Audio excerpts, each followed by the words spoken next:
Hi, thanks again for tuning into Sin's Workshop. So today we're going to be talking about Clique Bait by Ann Valett.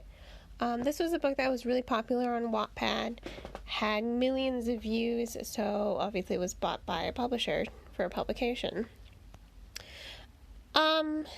It's your typical revenge novel, but that's not to say that it's bad or anything. I actually quite enjoyed it.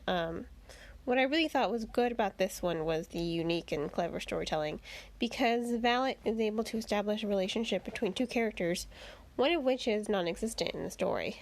You have Chloe, and you have Monica. Each chapter opens with a letter from Chloe to Monica. It's sort of giving backstory to their relationship while also highlighting how different their personalities were. And I think the reader gets to see who Monica is through Chloe's eyes. They were best friends even after, not even after Monica joined the cool kids, the high school clique. But she didn't completely cut her out of her life. She just mostly cut her out of her life. Which says a lot about Monica as well in their relationship, and how forgiving the fact that Chloe just sort of forgave her in the end.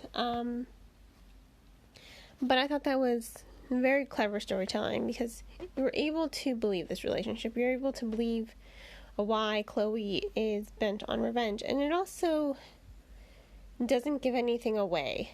The reader's not sure what happened to Monica. Did she kill herself? Was she killed? Was she sent to boarding school? Is she in a hospital of some sort or a rehab?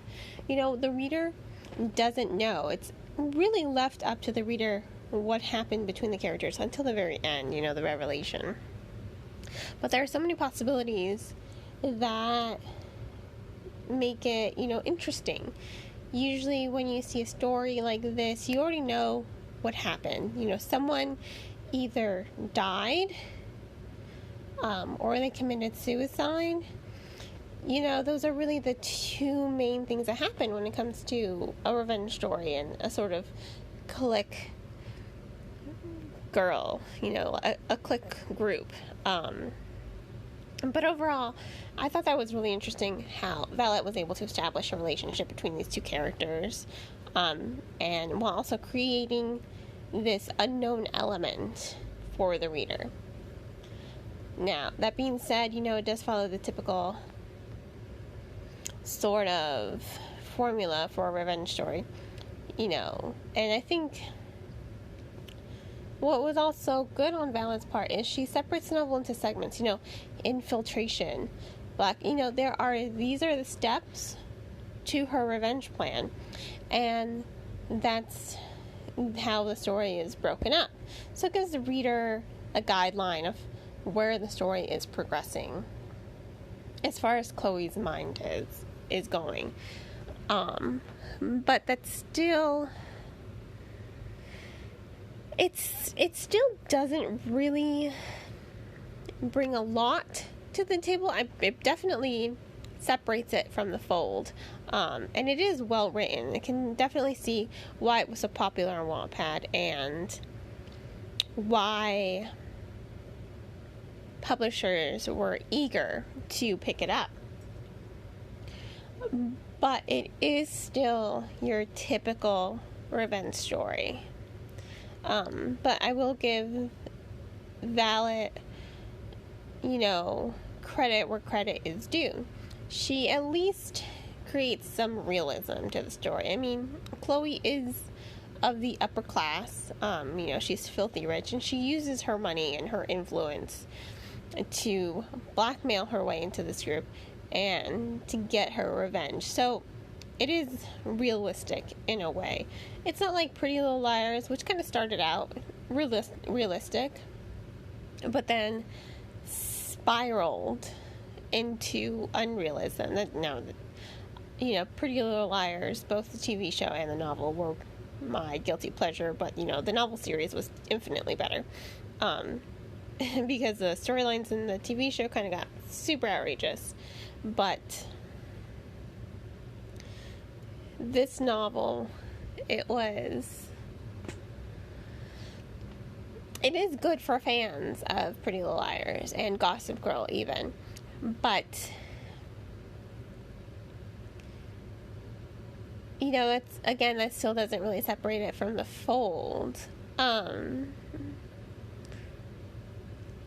realism aspect is good, though. I do like how Chloe uses her money and influence to enact her revenge, or to slowly get her revenge. But overall, it is,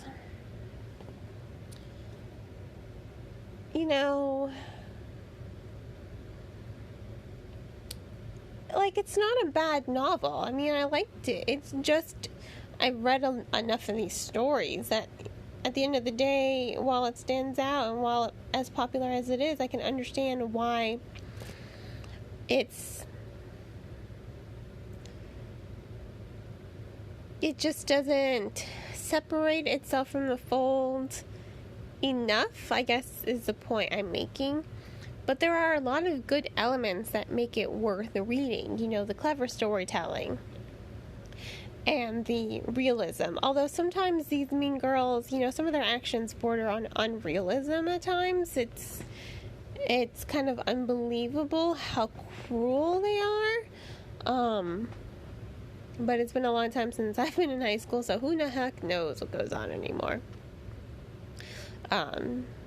People with power and money tend to abuse their privilege. That is a fact. So maybe it's not that far-fetched how cruel these girls can be. Now, that being said, I do also like the characterization. At first, it seems like these are your typical superficial mean girls. They fit all the tropes. But as the story develops, so do the characters develop. Valett is able to create a certain level of depth with her characters.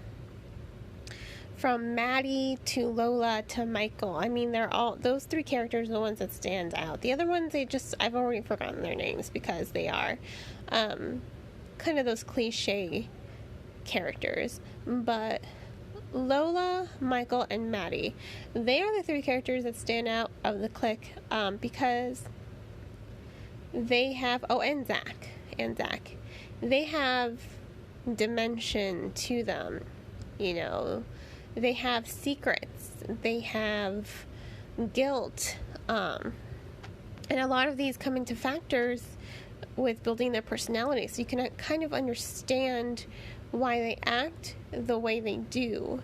This is how they deal with trying to keep up such a happy facade. They take out their frustrations on anyone who crosses their path even a little bit. They have to keep up this mask of happiness of, oh, I'm so happy, I'm so great, but they're really not happy. Lola especially, she is in an abusive relationship on the inside, but no one sees it. But she's just trying to keep up the facade, and she feels guilt over what happened to Monica and how she played a factor in that. So I think Lola is one of the more complex characters as far as the villains go. And it kind of comes out of nowhere, which was also surprising. It didn't come so far out of left field that it didn't fit into the novel. It instead, the novel, the author, Valett, she did build up to it with Michael saying it's complicated. This constant him defending his friend saying it's complicated. You get to finally see why it's complicated.